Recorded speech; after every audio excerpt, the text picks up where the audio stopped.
Hey, I'm recording this on my phone. I don't really know how to take great videos, so I'm in process of learning that. But I wanted to capture my thoughts right away on what it's like to drive one of these, a 2017 GT350. This is sort of my dream car. I've been thinking about it for a couple years, and I'm coming off kind of having a, let's call it, an ethos around Japanese cars and reliability and making good financial decisions. So it took me a while to work myself up to be anywhere near in this ballpark. And in fact, I had to buy a Mustang GT first to even be in the position to make this decision. I didn't know that was going to be the case, but I wasn't willing to go to the GT350 right away. But it was the car I actually wanted.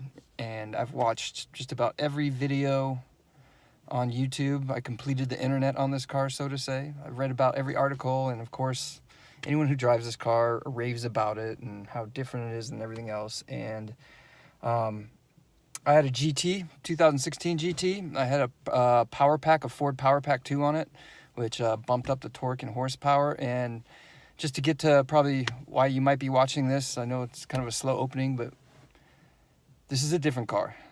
The GT350 is a different car completely. Everyone raves about how awesome it was, and when I went to I bought this used. When I went to the lot, that was my big question mark, was okay, I hear this thing's so awesome, but what is it actually like to feel? And it is a different car.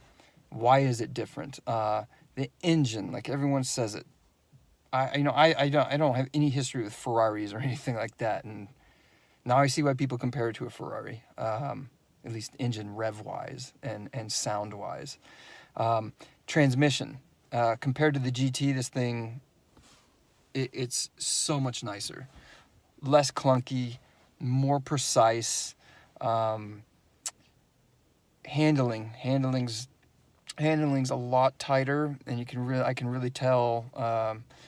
Let's see, I had the Performance Pack GT, so that had 275s up front and 295s in the rear, 19-inch wheels, and that was pretty nice. I never even drove a stock Mustang. I don't think I probably wouldn't like it, to be honest. And this car has, I want to say, 295s in the front and 305s in the back, and that does make a difference. And people say that the car, you can really feel ruts in the road, and I went on a rough stretch of highway, and I see what they're meaning.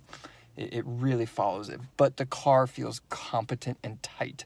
I didn't feel like it all of a sudden was going to jerk me out of the lane. It just really followed those grooves. But you're driving a freaking GT350, right? I mean, your hands are going to be on the wheel. And what's very interesting, if I was to contrast the two, the GT, I had a modded exhaust. When I bought it used, and it came with straight pipes, which were ridiculous, completely ridiculous. It gave me headaches half the time I drove it. So I ended up getting a Rousch catback on it, which helped a lot to kill the drone. And what I'm noticing about this car is it has the exhaust switch there. Changes a valve, so it gets a lot louder, and with it off, it's surprisingly quiet, which is great. One problem with my GT is when I started in the morning with that exhaust, the 2016, before it was warmed up, it was ridiculously loud. Thank God my neighbor's cool, or it would probably be a problem. And what I've noticed with this car, and is one of the reasons I wanted to test drive it too, is in the quiet mode, it really is much more tame. And then you flip that thing on, and it's Ferrari land, like all the other reviewers are saying. So if I was thinking pros, cons, try to be objective here, because I saw a lot of videos where they were objective, and it helped a lot. I'd say the cons, having come from a GT, and I've driven a BMW, my wife and I owned a BMW for a while, and interior design wise and tolerance wise, that thing was tight. You felt like you were driving something special. from an interior standpoint.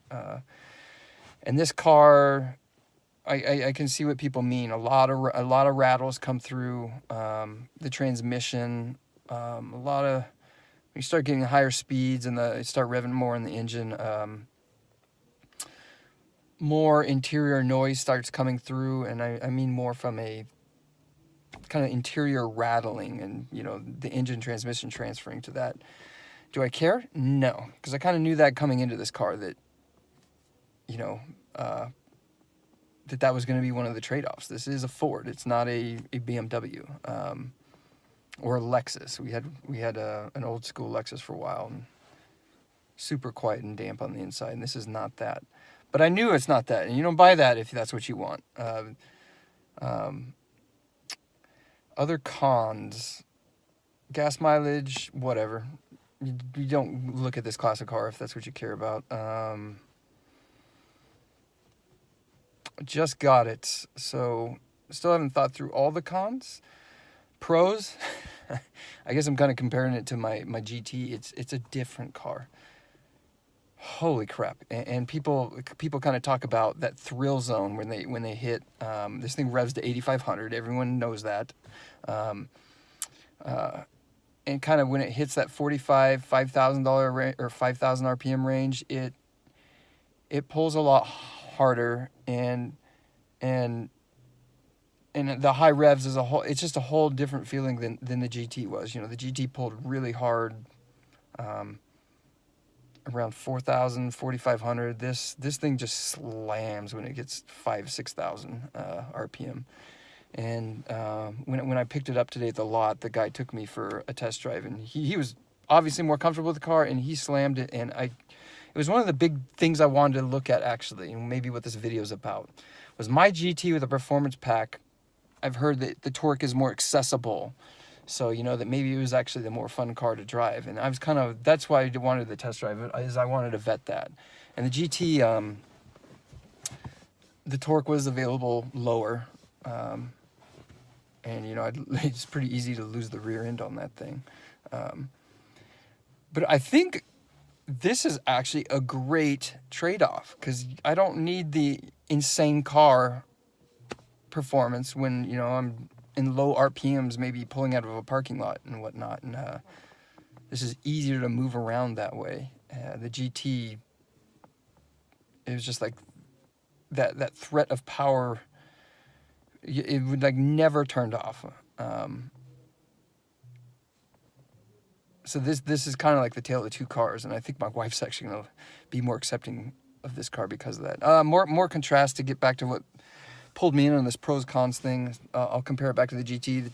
The GT felt a lot sloppier, lots of clunking in the transmission, lots of clunking with the shifting, and I'm usually pretty cognizant of that kind of stuff, and the only reason I wasn't alarmed that I bought a Lemon was I've read countless articles, forums that say, yeah, that's normal for those clunk to hit. And I had a low mileage GT also, so anyway, these are my first impressions. First night with the car. I got Avalanche Gray. It's, oh God, the steering wheel's so nice too. This Alcantara stuff, whatever you call. Just awesome. Oh, cons. I had the full 901A package on the GT, which came with the kicker 9-speaker system, which included the subwoofer. That is a notable difference now. I mean, you know, the kicker 9-speaker system with the subwoofer was kind of trashy compared to a real system, but now I feel like with my GT350 here, I feel like I have like a Radio Shack radio in here. So I guess I didn't realize how much those extra speakers in the GT helped. Music sounds like crap, so I probably won't even listen to it. I listen to podcasts more often anyway. I can still hear it, but everything kind of sounds like it's coming from up here, and it's just like a difference in the audio dynamics, I think. But who cares? I didn't buy this car for any of that. I kind of knew what I was getting. Oh, and one thing I was worried about too is when I first got into wanting the Mustang, I was really pumped up about the leather bucket seats and having a heat warmer and the heat cooler.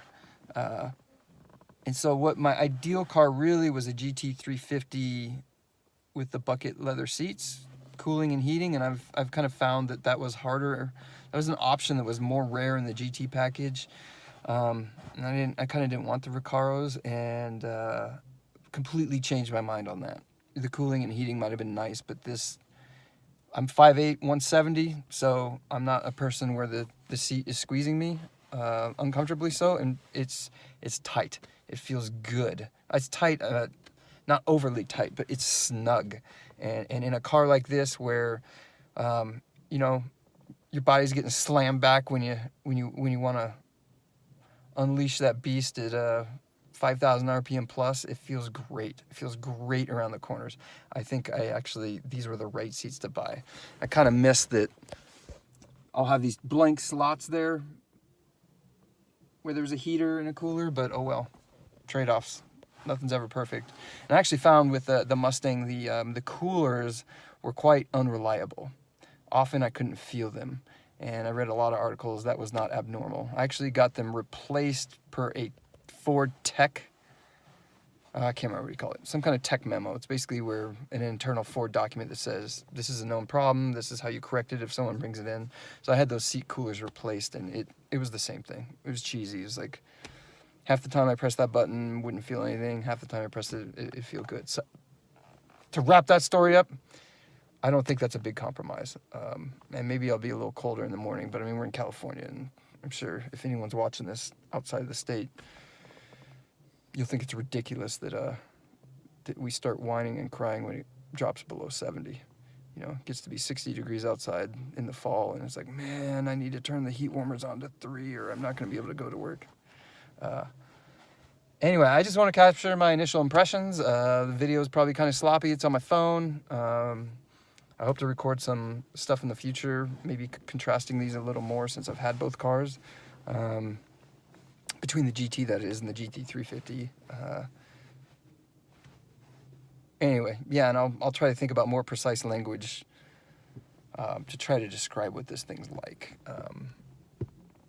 You know, I've watched lots of videos on GT350, some by people who are excellent at describing and being articulate about cars and performance and what it feels like. And anyway, I'll try to make a few more videos for someone who might be in my shoes where you're not all that familiar with performance cars. You know, the GT was a new class of vehicle to me to get used to. And then to get up to the GT350, I mean, it's just a totally different thing. It's not like I have any experience driving around Ferraris or Lamborghinis, and why I throw those cars out is because the high revving nature and sound of this thing it's unworldly. It's just like people describe. And I found, you know, I'm not like a person that smiles a whole lot by nature. And some of these videos, you know, you see these people, oh, it's gonna put a smile on your face, and I caught myself a few times on the toll road out here just cracking a smile all of a sudden without planning on it. You know, I was kind of irritated that some people were parking in the fast lane, and I was kind of blocked in. But then, just out of the blue nowhere, you know, I pressed the gas pedal at 4,000 RPM in third gear, and oh, that's another thing. Holy crap, this thing revs out. Just like, I'm borrowing language, I guess, but to know what that actually feels like, where in third gear, you know, 7,000 RPM, you're already going 80, and you have another 1,500 RPM to go. Same thing happened to me in fourth gear. It was like, I wanted to see what it felt like to go through the ranges, so I was getting up to 7,000 in fourth gear, and it's like, getting over 3 figures on the speedometer, and it's like, this is nuts. This car's crazy. You know what, since if you're still watching this, I might as well show the car, since it's probably what you actually care about and not all this droning.